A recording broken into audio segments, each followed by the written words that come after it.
ഒറ്റപ്പാലം പത്തിരിപ്പാല പൂക്കാട്ടുകുന്നിൽ പട്ടാപ്പകൽ വീടിനുള്ളിൽ അതിക്രമിച്ചു കയറി വയോധികയെ ആക്രമിച്ച് സ്വർണ്ണാഭരണങ്ങൾ കവർന്നു. പൂക്കാട്ടുകുന്ന് സ്വദേശി രുക്മണിയുടെ ബന്ധു ചിറ്റൂർ സ്വദേശിനി പ്രേമയെ പരിക്കേൽപ്പിച്ചാണ് മോഷ്ടാവ് മാലയും കമ്മലും തട്ടിയെടുത്തത്. വീടിനുള്ളിൽ ഉറങ്ങിക്കിടക്കുകയായിരുന്ന 2 വയസ്സുകാരൻ്റെ 1 പവൻ മാലയും മോഷ്ടാവ് അപഹരിച്ചു. ബുധനാഴ്ച രാവിലെ 10:30യോടെയാണ് സംഭവം നടന്നത്.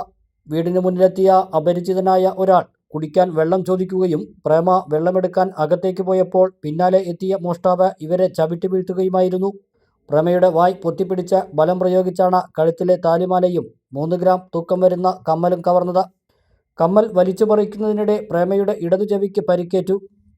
ആക്രമണത്തിന് പിന്നാലെ ബോധരഹിതയായി വീണ പ്രേമയെ പിന്നീട് വീട്ടുകാരെത്തിയാണ് ആശുപത്രിയിൽ പ്രവേശിപ്പിച്ചത്.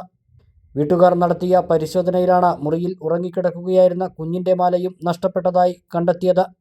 സംഭവത്തിൽ ഒറ്റപ്പാലം പോലീസ് കേസെടുത്ത് അന്വേഷണം ആരംഭിച്ചു.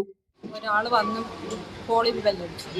അടിച്ചപ്പോൾ ഞാൻ കതക് തുറന്ന് നോക്കുമ്പോൾ ഒരാൾ നിൽക്കുക. വെള്ളം ചോദിച്ചപ്പോൾ അവർ വെള്ളം ഞാൻ കൊച്ചു ഉറങ്ങുകയാണ്, ഇപ്പോൾ വെള്ളം എടുക്കാൻ പറ്റില്ല, അവരൊക്കെ അടിച്ചിട്ട് വരാൻ പറഞ്ഞു. ഞാൻ വെള്ളം എടുക്കാൻ പോയത് ബാക്കിൽ കൂടെ എന്നെ ഒരു ചവിട്ടി ഞാൻ ഉള്ളിൽ പോയി. എൻ്റെ ബാക്കിൽ കൂടെ വന്നതായി അയാൾ വീണിട്ട് ഞാൻ എൻ്റെ കയ്യിൽ ഫോണുണ്ട്.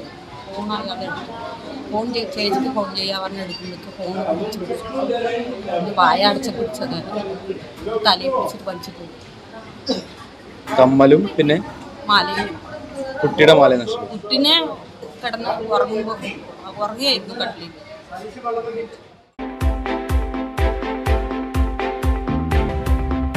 For a brilliant move, choose Bhavan's വിദ്യാലയ ഒറ്റപ്പാലം.